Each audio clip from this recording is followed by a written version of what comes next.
16th episode of CloudFocus Weekly for the first week in November 2010. This episode is titled Buzz Lightcloud. CloudFocus Weekly is sponsored by Arkus, your cloud computing experts. And I am your host, Jason Atwood. Joining me today on the very rainy, kind of miserable fall day here in New York City is my good buddy, co-partner, and co-founder, Justin Elsing. How are you doing? I'm all right. The rain is getting to me a little bit, though, I must say. It's a bit of a Debbie Downer. It is. I'm feeling a little tired. My energy level's a little low. Might have to drink some Monavie or something to get it going. Whatever gets you up off the ground, that'd be great. We have an agenda today. We're going to talk about the new blog post, I guess our weekly blog post. It's almost seeming that's what we're doing now, on the top 10 reasons to go to Dreamforce this year, written by Larry from our company. We'll talk about that. Maybe we'll hit our reasons that we want to go to Dreamforce. Talk about the cloud and space connected. Stay tuned to figure out how that works. And then there's been some acquisitions lately, but we're going to talk about one, which is sort of what we call an Earth dweller buying a cloud dweller, and what that means, and are we going to see more of them? One of our former CloudFocus app picks of the week, now purchased by a larger company. So let's start off with the Dreamforce stuff. Sure. This week's blog post was top 10 reasons to go to Dreamforce 10, and did a good job. Again, that's going to be on blog.arkusinc.com for all of you to read, so I won't go over it. But since we talk a little bit about Dreamforce, it's the annual user conference for Salesforce, user and other conference prospects. I think it's user and developer conference. There they you call go. It, right? Yeah. Worldwide user developer conference, something like that. If you know about Salesforce, or you're a customer of Salesforce, or a partner, integrator, prospect, it's a great place to go. So Larry outlined his top 10 reasons, including like chance to go to San Francisco and the keynotes and things like that. Give me two of your top reasons that you like going. So I love going for many, many reasons, but if I had to boil it down to two, it would be the networking and meeting different people from all different walks of life and different companies and different sizes. And it's kind of cliched at this point, but at the beginning of every Mark Benioff speech at his events, he always asks people to raise their hands if they're from a company of less than 100 and a third, and then under 1,000 and a third of the audience raises their hand, and then a huge enterprise and a third. And he's like, isn't this great? People from 2-person mom and shop companies to mega billion-dollar corporations are all at the same conference learning about the same technology and the same things. And it's very interesting to see that cross-section of people and to talk to people that are from the different sort of marketplaces, if you will.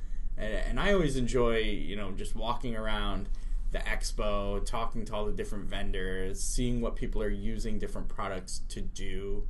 It always sparks my creative mojo when I see people doing things that, I never really thought of that. Now, of course, I'm a genius and I think of everything, but when I see people doing things that wow, look at that, that's creative, that's interesting, that I can take that and glean some value from it, and take the person's business card, and I know this person now and I can talk to them later.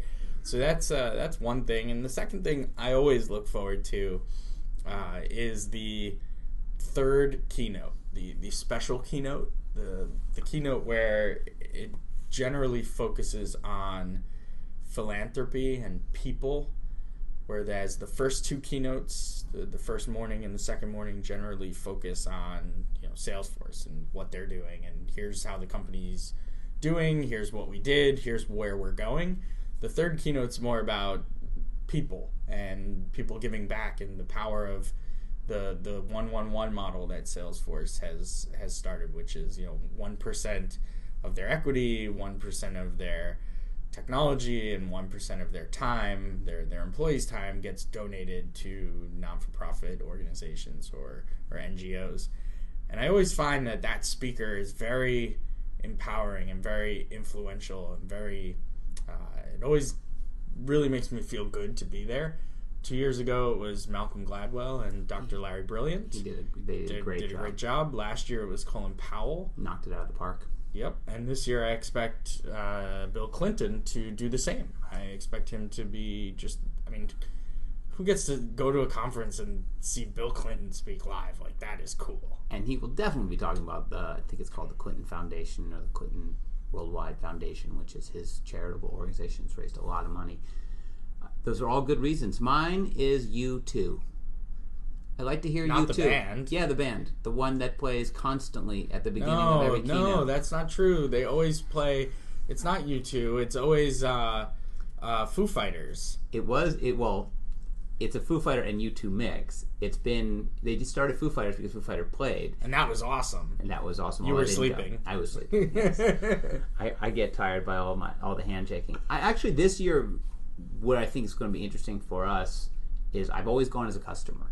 And you've always gone as a customer. And we've spoken as customer. We've both spoken twice. You've spoken as a customer at a big enterprise and as a customer at a nonprofit.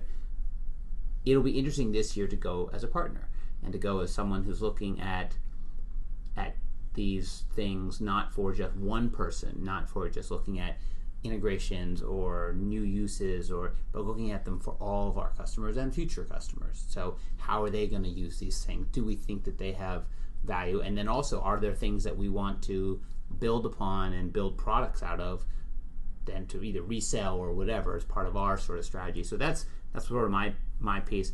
And I'd say I like the parties. The parties are nice. Parties are fun. There's some good parties. Apereo generally throws one of the better parties. You need to get on their list. So those are good reasons. I'll say if you want to go to Dreamforce and your boss isn't letting you, but you have something to do with Salesforce, you're an administrator, you're a power user, you run a business unit that uses Salesforce heavily, go to dreamforce.com. There's a button somewhere on that page, I believe it's on the right, where it says justify my trip. And I actually did this last year with the nonprofit that I was working at, where we got 9 people to go. Where I got all these people that I thought would really benefit from being there to go to that page, click that button, and it asks you like a question or two about what you are, who you are, etc. And then it pumps out this one-page, really well-written letter that you can hand to your boss that really does a great job of writing the business case for why you should be at Dreamforce. Trust me, it works. It's really good. And if you're a boss listening, all those letters you get in the next couple of weeks, they were very well written. They were all individually written and not generated by an engine. That's right. All right, so second thing on our topic is talking about an interesting sort of space computing, cloud computing and beyond. What's beyond the cloud? Well, nebula computing. Apparently, space computing. So NASA is using Amazon's cloud services to do some of their image manipulation. The article is called "How the Mars Exploration Rover Project is Using Cloud Computing," and it boils down in a quick article, but interesting take, how NASA is trying to shorten the amount of time it takes to process images, right? Because they're getting a lot of these images back from the rover mission, and they're trying to process them to make them, put them in, sort of map them together on where they are on geolocation space. It takes a lot of power. And so instead of going and building their own data center to do this in North Carolina, like Apple just did, which you don't know where it's going to be used for yet, but we know it's cloud computing of some sort, they said, let's use Amazon. Amazon's got this incredible cloud computing platform because based on their excess capacity, which I think is even an interesting story. I don't know if you know the story of why Amazon got into cloud computing. I do, actually. Well, then I'm going to tell it again. You can go ahead and tell it for our folks. I'll tell it as a quick story, which is that basically Amazon had to scale up to 2 days a year, which is Black Friday and the day after, which is now called Black Saturday or something. Which is Cyber Monday, or Cyber which is Monday. New, but yeah, at the time it didn't exist. Basically, the shopping day of the year when everybody goes and shops, and so they had to scale to a level that wouldn't make sure that Amazon wouldn't go down for this 1 or 2 days a year, but which left them at a huge capacity for the rest of the year. And as we know with computers, which is because again, someone has to have the data, has to have the data centers. Well, they have the data centers, and so they had to build them up for this one purpose. And for the other 363 days a year, they said, why don't we sort of let people use this data, these servers for their purposes? So they've built out a lot of different cloud services. What I think is interesting about this article, not that NASA's using them, although that's kind of interesting, But we usually talk about cloud computing in terms of the applications. We talk about Google and Salesforce, and although Rackspace, I guess, is sort of more in this play. This is sort of raw power of cloud, and I think that's more interesting in some ways to take a look at how cloud computing is being used in raw, just processing power, not so much in applications. What I found telling about the article is that originally these rovers that landed on Mars, and that's what they're using it for, to process the images from the rovers, they were intended, and this was in 2004, but they were only intended to be there for 3 months, right? And they ended up being there for now going on 6 years. That's the power of cloud computing, because imagine up front you saying, well, we're only going to be there for 3 months. You would never build the capacity to still be able to process images 6 years later, because you wouldn't be thinking that far ahead. You wouldn't be able to scale up to the ability to process 6 years worth of images. That's where the power of cloud computing really comes in, which is the elasticity of it. Well, okay, we're planning now for 3 months, but we can go 6 years. Or we're planning for 6 years and we can only go 3 months. We don't have to build 6 years of capacity and then decide, oh, this is a flop. We're killing it after 3 months. Well, you've wasted a lot of resources and energy and money and time. That is where I see the real cross section here, which is to say, we need computer power. We want to use this power, and we're not going to build it ourselves because we have no idea how long we need it for. And when we're done with it, we'll just cut ties. We're done. We don't have this massive farm sitting here that's laying dormant and wasting just tons of money. So that's what I took out. Which is something the government would probably do. They would totally do. So one of those reasons to talk about cloud computing at your organization is to talk about, listen, NASA's using it. If NASA's using it, we should be using it. That's what I would bring. We should write a generation script that writes a nice letter that you could hand to your boss that says, we're going to do that for everything now. NASA's using it. Which kind of brings us to the last part, the last thing on the agenda today, which is sort of it's called land grab, when they go and everybody goes and grabs land. It comes, I think, from the early Americas, where they basically let people run across the country and literally sit down and say, this is my plot of land grab. So I wish we could still do that. This is called cloud grab. And starting the cloud grab, which would probably be a better title, but we're not going to change it, is Dell buying Boomi. So Boomi's someone you picked as, I think, I did. I picked it probably a little longer ago. Probably about a month ago as a CloudFocus app pick of the week. We're using it for a client. We are. And it is a integrator, so it can take data from basically almost anywhere, do some manipulation in the cloud to it, and then stuff it into some other place anywhere. We're using it to integrate with Salesforce and another sort of third-party system and take their data and stuff it in. You could use it you could use it to stuff two clouds together or talk to two clouds. The nice piece about it is it does it not just taking field A and moving it to field B on the other side. It can do some information and data manipulation in the process, which I think is really what's interesting when you can also do branches, like, if it's this, then go that way. If it's this, then go that way.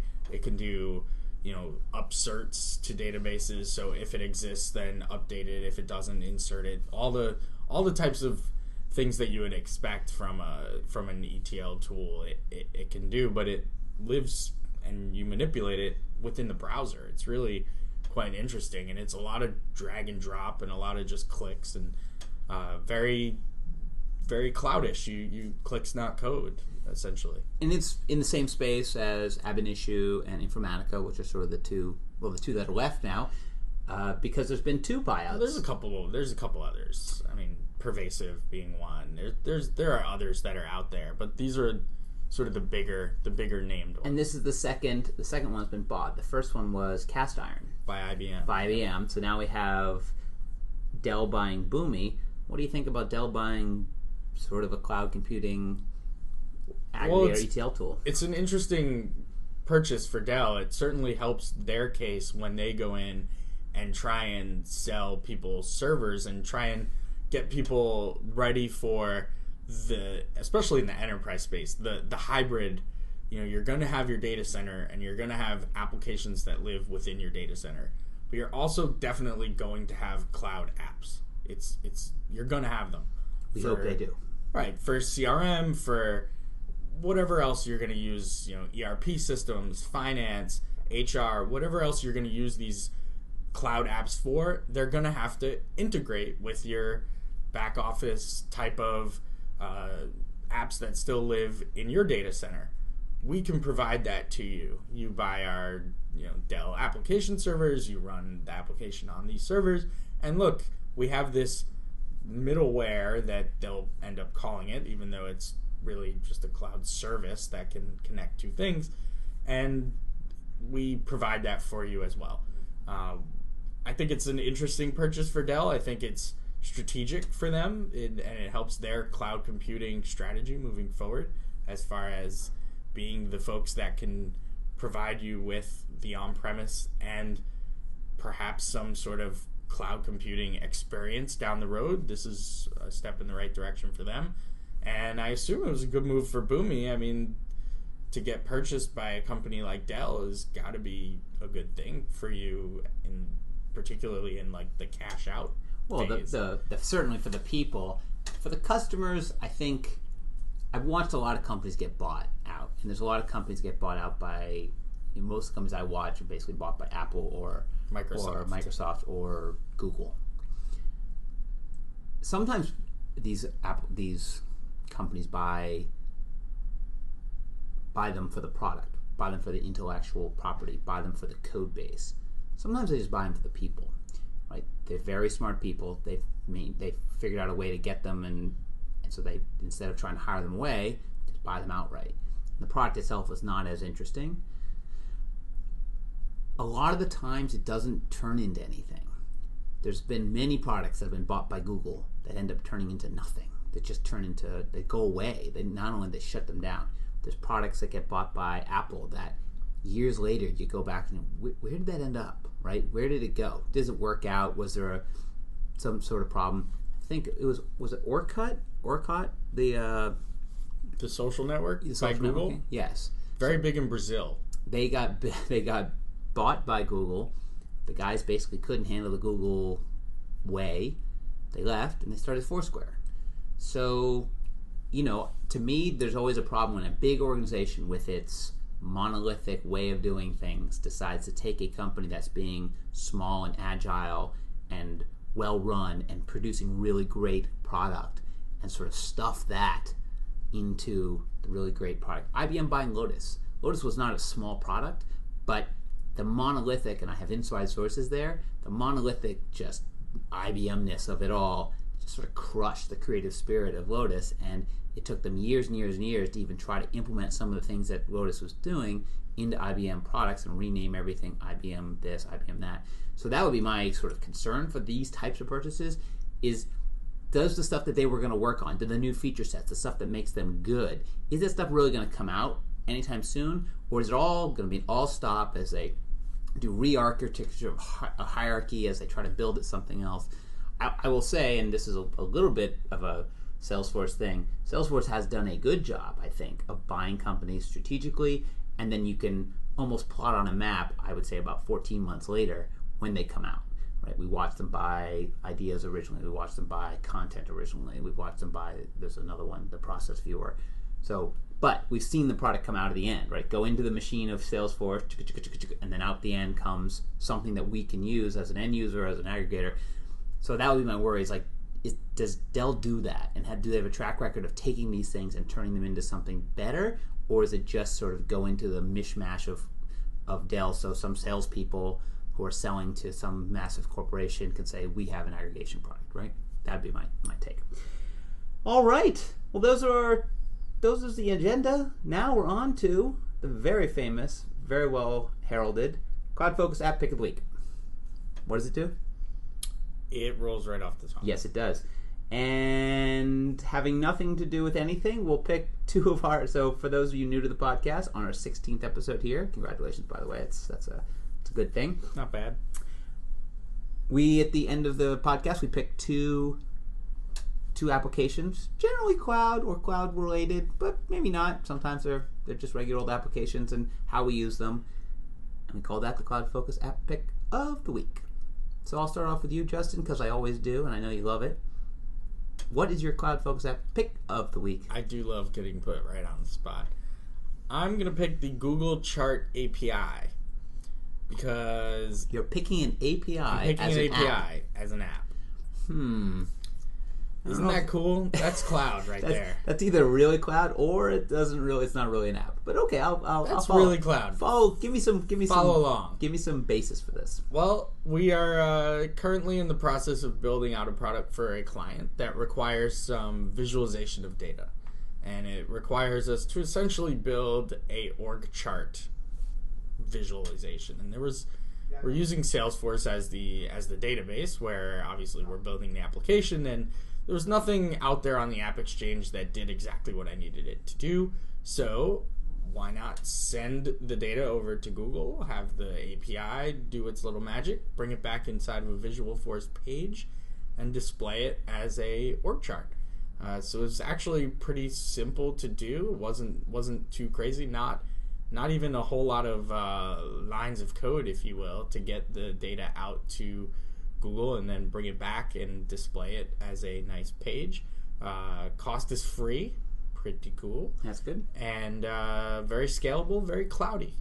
That is. There's something that I think they released 2 years ago. They talked about the Salesforce to Google API, and they originally created it in things like the Google Mail connector and things like the chart connector. They also have one for Amazon where you can build things in Salesforce. We one of our partners, Job Science, uses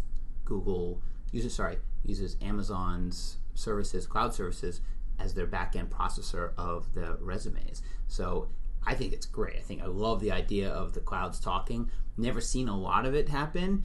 Never been involved in any big projects where they're connected. Basically, because big enterprises, while they might trust Salesforce, they don't trust Google. And that's the thing. And we've seen this in big enterprise, where another app that we've picked in the past, Conga, where we've wanted to use it at a large enterprise, but just because the large enterprise has cleared, from a security standpoint, Salesforce for usage, doesn't mean that it's cleared apps that connect with Salesforce unless the data stays within Salesforce. If the data goes out to some other service, well, then they have to be completely security checked, and that could take a whole lot of time. Right. So that would be the thing. When you're going to use these APIs, just make sure, and I know we already have, but check to make sure with your client that you're going to use these APIs, and they're going to be, data in some way is going to be passed from the vendor they trust to another vendor who they might already trust. They might have Gmail, they might be using Google Apps, and they might say, oh, that's fine. But anyways, stuff that you should consider. But it is great, and what's nice about them is it's not just a chart API, they have different chart types, and one of them was an org chart, so it kind of made it really easy. All right, good pick. I like it. And free as in $0. Yep. Great. It's a very cloudy pick. I'm going to pick my semi-cloudy, maybe not even not really cloudy. So cloudy. A tool that I've been using recently for a client, and it's been around for a long time. It's called Firebug. And it is a browser add-in for Firefox, thus the Fire. And what it allows you to do, it does a ton of stuff. But basically, one of the things it allows you to do is to take a website or a web page and turn on this Firebug, right? It's a little button on the bottom, you click it. And then you can inspect all the elements of the page and look at different pieces of it, code or CSS, and see what's either going wrong or what you want to do. That's great, right? A lot of tools can kind of look at CSS. What the really beautiful one of this is, you can take a production website. So I can look at Salesforce's website, and I can click on inspect, throw my, gives me a little tool. I click on an area of the thing. It shows me the code for that area in a bottom window, and then I can in real time edit the code. Now, of course, I'm not editing the Salesforce code. I'm editing whatever's on my machine, but then it shows me in real time what's happening to it. So if I said, I want to move that logo over 2 pixels, instead of having to actually push that into production or have a full dev environment, I can just change the CSS a little bit and then watch it move and say, okay, that's what I want it, 2, 3, 4, 5, 6. You can literally go up or down on things and watch it move. Great tool. It also does page analysis to show where the resources being pulled. It also does speed analysis, so you can see what where's the slowness of this page coming, if there is one. So it can say, is it the JavaScript, is it the CSS? We've worked at places where finding out why a page is slow is really difficult. This is a very Cloud 1 pick. Mine's a very Cloud 2 pick. Well, here's why I would disagree with that. Everything that we consider cloud is all built on the web. And if you can't build good web stuff, then you're not really going to be able to, So, by the way, I'm sitting here sticking my tongue out. Yes, you are. Anyway, it is Firebug at getfirebug.com. It's a Firefox add-in. I think it works with all versions of Firefox. The newest version is 1.9. It is free. It's really good. 2 free picks of the week. 2 free picks of the week. Wow. That's very good. So, to talk about other free things, you know what else you can do that's free? What else can you do? You can read our blog. Ooh. blog.arkusinc.com. It's free. You know what else you can do? Tell me. You can follow us on Twitter at arkusinc.com. So twitter.com/arkusinc or twitter.com/justedelstein or twitter.com/Jason M. Atwood. Those are the 3 of us in our company. Tell me more. Free. One more thing is free. Like us on Facebook. Totally free. $0. Facebook.com/ArkusInc. And for the last freest thing on the planet is there are 16 episodes now of a great podcast, CloudFocus Weekly, that you can have for free.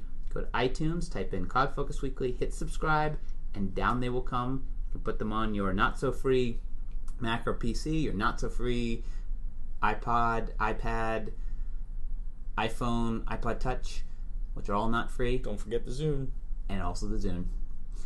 So thank you for joining us this week on CloudFocus Weekly. And until next week, we'll see you in the clouds.